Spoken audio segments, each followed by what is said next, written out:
आप सभी को नमस्ते। बहुत सारे जानकार ऐसे होते हैं जो आपसे बहुत दिनों बाद मिलते हैं। तो आजकल जो भी थोड़ा बहुत मैं कुछ लिखता हूँ या बोलता हूँ, वो जब उसको देखते हैं तो पूछते हैं कि क्या बात आजकल बहुत ज़्यादा राष्ट्रवादी हो रहा है। तो मुझे समझ नहीं आता कि वो ऐसा क्यों पूछ रहे थे। मैंने सोचा सोचा जाए इसके बारे में कि क्या कारण है। तो मुझे रियलाइज़ ये हुआ कि 2014 से पहले दिल में देश के प्रति प्रेम तो था, पर जिस राष्ट्रवाद की ज़िक्र ये करते हैं आज की तारीख में, वो जो आज मेरे अंदर कूट-कूट के भरा हुआ है, वो पहले 2014 से पहले मिसिंग था। उसके बाद और ज़्यादा आया है।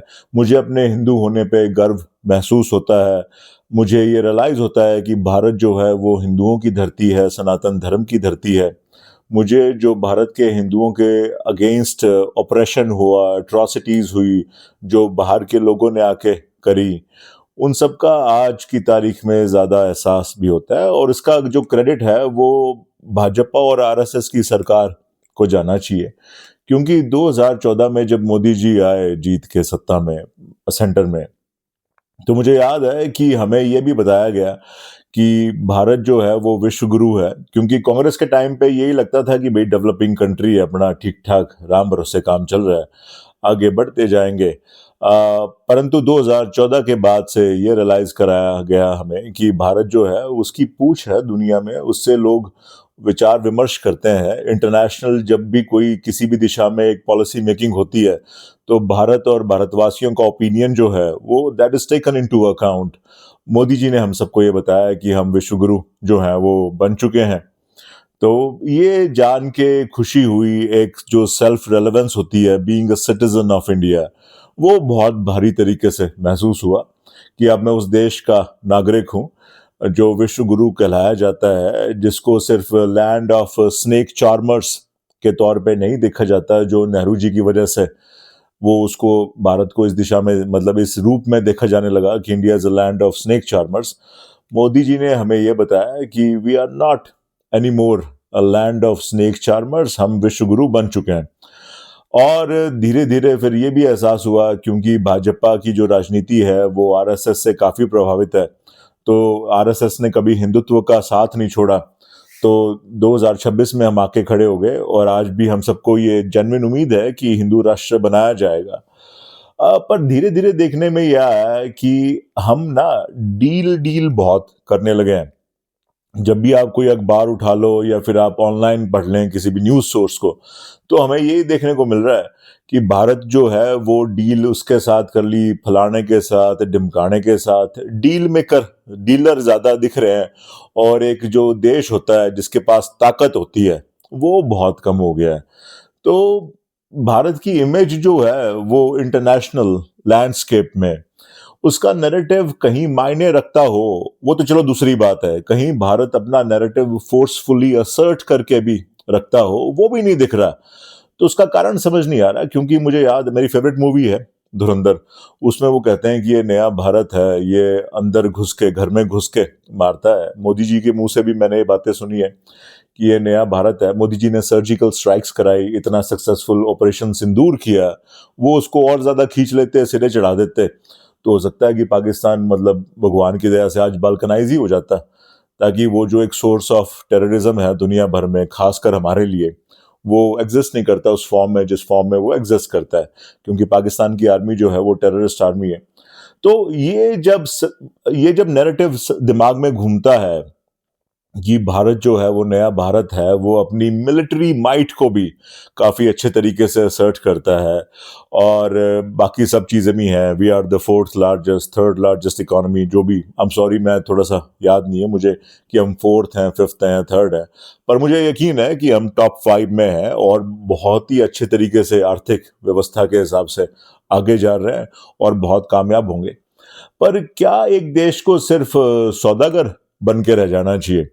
क्या एक देश को सिर्फ दुनिया की बाकी देशों के साथ ट्रेड डील्स को प्रोक्योर करना चाहिए, या उसमें इतनी भी हिम्मत होनी चाहिए कि वो अपने नैरेटिव को फोर्सफुली असर्ट कर सके दुनिया के नैरेटिव सेटिंग में? रिसेंटली मोदी जी जो थे वो अपना इजराइल जाके आए हैं, बहुत ही अच्छी स्ट्रेटेजिक पार्टनरशिप है इजराइल के साथ। पर देखा ये भी जा रहा है कि जो भारत के करण अर्जुन पाल रखे हैं, उन्होंने देश के नेशनल इंटरेस्ट को सबोटाज करने में कोई कसर नहीं छोड़ी। क्योंकि मैं सोच रहा हूँ इसको मैं कैसे आर्टिकुलेट करूँ कि ऐसा तो नहीं है कि भारत सिर्फ और सिर्फ महज एक ट्रेडर बन के रह गया है जो आर्थिक तौर पे तो मजबूत होना चाह रहा है, पर वो ये हिम्मत नहीं रखता कि जब ईरान के सुप्रीम लीडर को इस गलत तरीके से मार दिया जाए, जब जिनेवा में नेगोशिएशंस चल रहे थे, उसके बीच में इज़राइल और अमेरिका घुस के सुप्रीम लीडर को मार दे ईरान के, तो भारत क्या सिर्फ कॉन्डोलेंसेस ऑफर करने जोगा भी नहीं है। क्या भारत को इतना डर लगता है कि वो कॉन्डोलेंसेस ऑफर करेगा in the context of Iran, तो अमेरिका जो है वो टैरिफ्स इम्पोज कर देगा?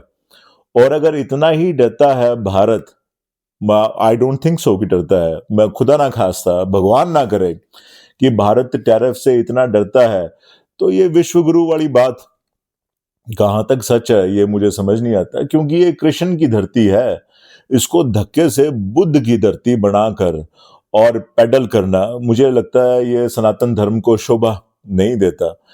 हमारा जितना भी भगवत गीता का ज्ञान है वो रणभूमि पे दिया गया था, जिसने हमारी सिविलाइजेशन को शेप किया है, हमें इतना ताकतवर बनाया है कि हम इस काबिल हैं कि हम अपने आप को दुनिया में हर तरीके से असर्ट कर पाए।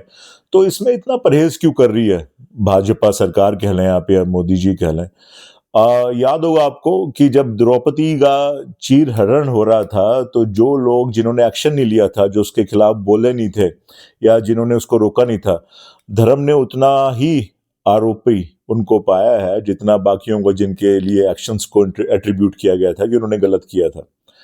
तो अगर आपके सामने कुछ गलत हो रहा है और भारत ये क्षमता नहीं रखता कि उसको कॉल आउट करे, यहाँ तो कॉल आउट की भी बात नहीं कर रहे, यहाँ सिर्फ कॉन्डोलेंसेस का जिक्र था कि supreme leader of Iran has been killed by US and Israel, India should offer sincere condolences and that's it. India को तो ये भी नहीं कहना कि भी इजराइल ने क्यों मारा, इंटरनेशनल रूल्स का उल्लंघन है, अमेरिका को ऐसा नहीं करना चाहिए था। भाई मान गए आपके इंटरेस्ट हैं, आप उनका चिंता करें, आप उनको सिरे चढ़ाएं, आर्थिक जो इंटरेस्ट है, पर कॉन्डोलेंसेस तो आ ही सकते थे। अगर भारत की ये क्षमता नहीं है कि वो कॉन्डोलेंसेस ऑफर करे क्योंकि वो टैरिफ से डरा हुआ है, just in case they offer condolences और America imposes tariff after that, तो फिर भारत की आर्थिक व्यवस्था का क्या बनेगा? और आर्थिक व्यवस्था किसकी? वो दो लोग जो हैं उन्हीं की है, बाकी तो अपना काम ही चला रहे हैं।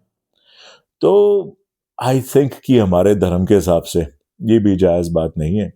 इजरायली भारतीयों को बहुत बुरे तरीके से ट्रीट करते हैं, उसके हमारे पास 100 उदाहरण हैं। इजराइल के अंदर कसौल में, अपने इंडिया में, गोवा में किस तरीके से वो लोकल लोकल जो इंडियंस होते हैं उनके साथ कितना बुरा व्यवहार करते हैं, डिस्क्रिमिनेट करते हैं।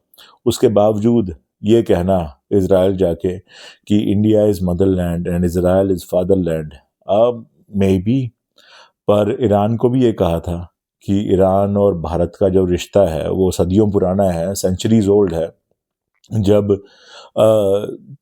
चाबहार जो भी नाम है उसका पोर्ट का, वो लेने गए थे, तब तो मतलब पूरे रिश्ते और रिश्तेदारी निभा के आए थे।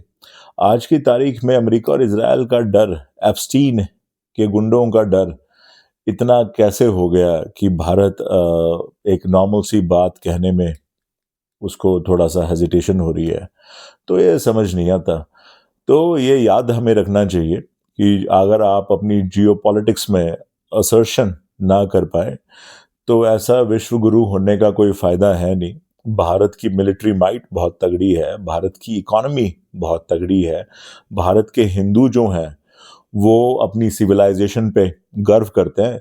मुझे लगता नहीं है कि ये सही बात है कि भारत के जो हिंदू सिविलाइजेशन है, उसका लिबास पहन के कोई इज़राइल जाए और वहाँ पर जुडेओ क्रिश्चियन ज़ायनिज़्म के सामने अपनी जो सिविलाइजेशन है, वो उसको थोड़ा-सा सबसर्विएंट दिखाए भी। ये ठीक बात नहीं है, ये शोभा नहीं देता भारत को। तो इंडिया को सामने आना चाहिए।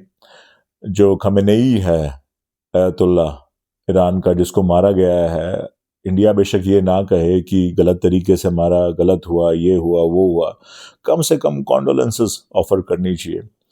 अगर अपने आप को इंडिया असर्ट नहीं करेगा और सिर्फ इकोनॉमिक पावर की तलाश करेगा, तो इतिहास गवाह है इन्वेस्टमेंट का अक्रॉस द ग्लोब कि इकोनॉमिक इंटरेस्ट भी तभी तक प्रोटेक्ट होते हैं जब तक मिलिट्री माइट साथ में होती है, जब तक पॉलिटिकल असर्शन साथ में होती है।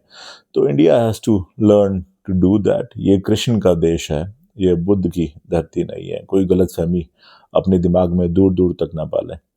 धन्यवाद। जय हिंद।